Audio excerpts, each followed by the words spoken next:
Hello and welcome to another episode. Today I'm going to talk about Pinterest for business. And the way we're going to do this is take a look at the case study and also look at some real KPIs and insights we were able to draw from this. My name is Thomas Wittig. I am the founder and CEO of WITTIGONIA. And the session today is provided by WITTIGONIA Digital, our advertisement agency. Now, the starting point for the project we were looking at is a client which had quite a locally, regionally leading brand, recognized brand with a strong position in the search results pages.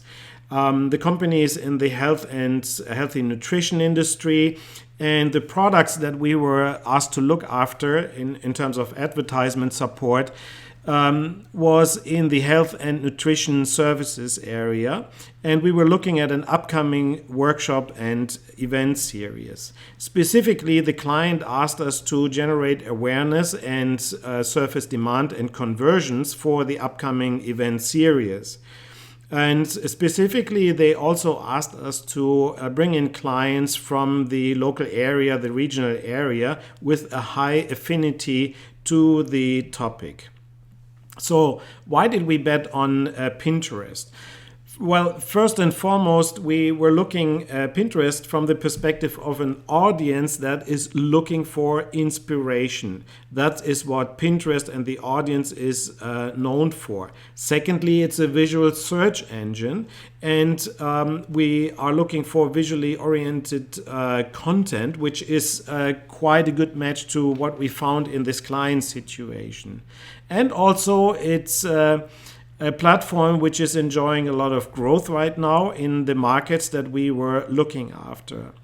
And when we took a look at the detailed general statistics and the audience statistics, we found that we have here a chance to find an audience with a high affinity for the health and lifestyle and do-it-yourself areas and topics such as healthy cooking, for example, researching food and nutrition information and so on. But also we had a number of unknowns that we were not so sure about, which we tried to figure out in this first campaign set. And this was all about reach, quality, relevance, conversion, and efficiency. So in a nutshell, is it possible to use a platform like Pinterest to surface demand, to find an audience and engage them, and also surface concrete actions on all the way on our landing pages, the website, and in the marketing funnel of the client? And above all, can we do this at reasonable cost, which are not prohibitive in relation to the product or service pricing that we found? Now, the way we conducted this approach was in a fairly agile way. So we conducted several sprints, and the idea was to get going very quickly. So we built on the existing content, we augmented the content, we implemented, for example, schema data to surface rich data. And the reason why we like to do that is because we assume that rich pins get more attention and also lead to a higher engagement rate. Then in terms of targeting, we were first starting with the affinity audiences and a somewhat regional approach. Now, this is a current limitation in Pinterest that we need to be aware of. Pinterest does not allow a very narrow geographical targeting like other platforms, for example, Facebook advertisement or search advertisement, Microsoft advertisement, and Google and so on. But still, we found some workarounds, and we wanted to test the idea and figure out if the regional-based group is actually arriving at the website. And in terms of campaigns, this was also fairly straightforward in different sprints. So in the first couple of sprints, we were targeting on launching an awareness campaign for audience build-up, and then also a targeting campaign. And then later on, we added another conversion-oriented campaign fairly quickly. So these were not in sequential order, but almost with a very high overlap. And the reason why we wanted to do that is it was all about audience building.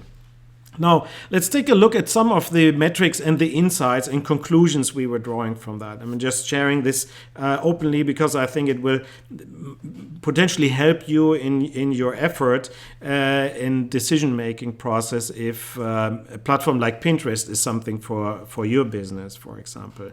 Now, when we take a look at the funnel, very basically, we're interested in what is the build-up of the audience, are they interacting, and at the end of the day, do they come to the website? And here are some charts.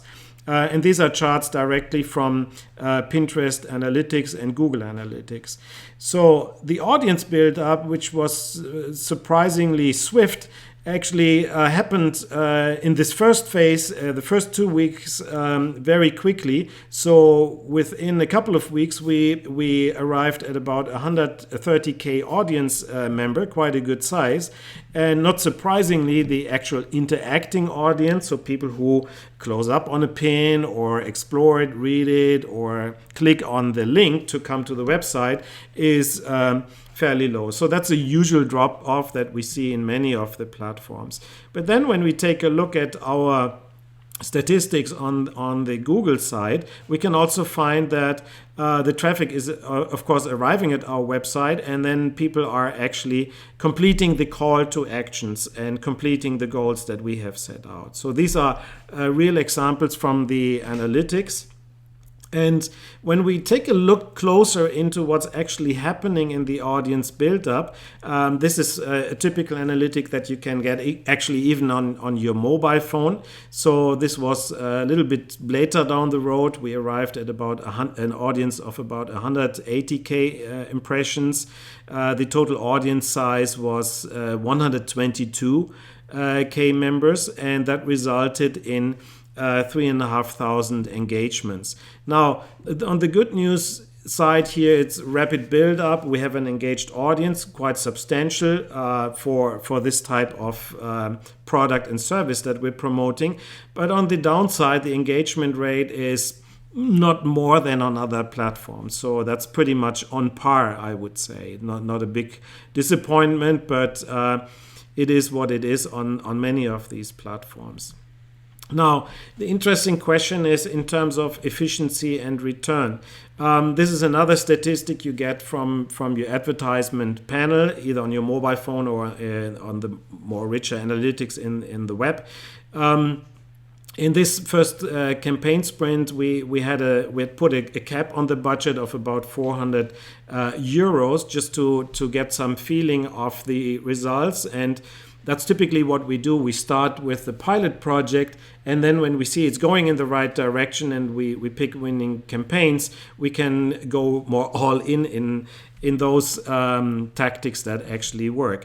But if you do the math here, you will arrive at the following. So our cost per click was about 67 euro cents, and the cost per acquisitions 4.21 euros. That is quite amazing, and it was very much in line. So our return on advertisement spend was absolutely okay to go forward.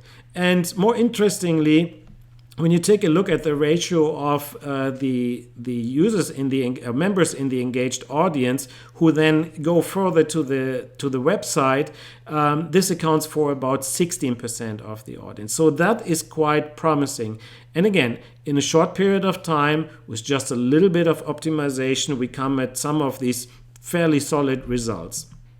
Now, of course, we want to know a little bit more about the audience, and we wanted to get an idea if our assumptions, our mental models of the personas is actually correct. So here are some of the statistics. So when we take a look at the interacting audience, first of all, we find that the mobile devices are much more prevalent. So by a factor of 6 to 10 times more mobile usage than desktop and tablet even combined.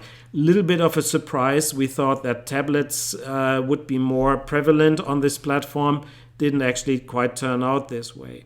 Then we take a look at the engagement by the device category, and here we find that mobile users are interacting much more, so 2.5 times more than other devices like tablets and desktop PCs. Again, these are typical analytics that we can get from the Pinterest statistics. Now, when we zoom in a little bit more on, let's say, a given pin, because we set up the pins and then we use them for the advertisement sets. And here's one of the pins, which I believe is a little bit more on the better performing side. First of all, you see it has gained a lot of impressions, but then only about 800 individuals were closing up on the pin, which basically means like looking a little bit closer. And of those, 130 were clicking further through to the website. Now, the close-up rate is not that great, I would say. But when you take a look and do the math of the clicks ratio relative to the close-ups, you see that 16.3% actually clicked on the link.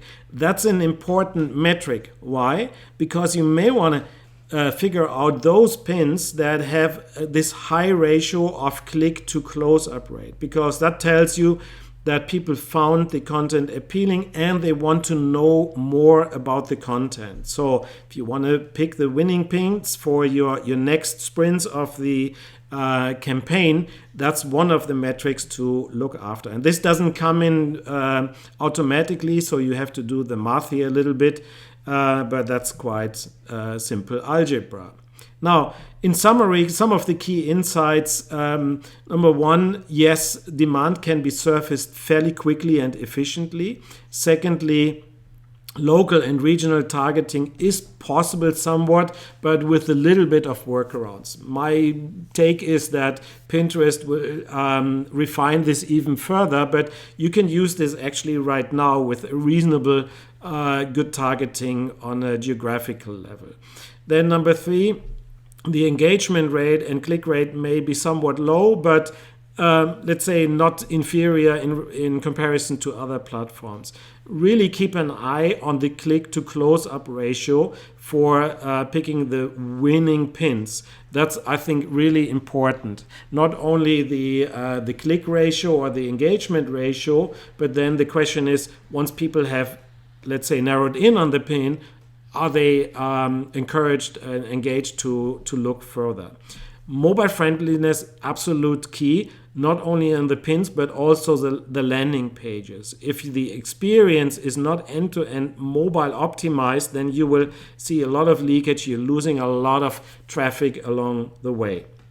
Then we also found that pins with rich data, so pulling, for example, recipe data from the website right into the pin, convert somewhat higher. Now, we didn't experiment in this first sprints with video campaigns. That may be a topic for another follow-up session in this series.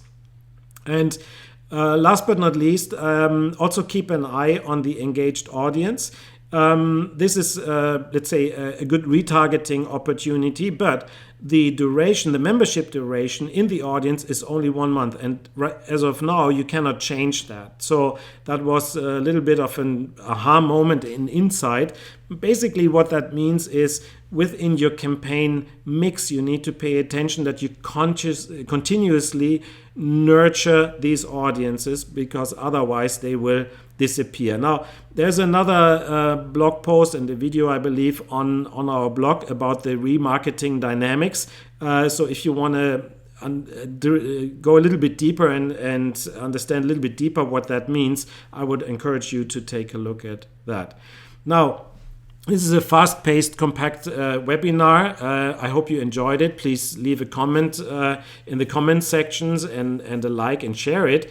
But if you need help with any of these digital marketing ideas, strategies, and tactics and optimization, or running campaigns end-to-end, check out our digital agency, WITTIGONIA Digital, and feel free to contact us to discuss your requirements and questions.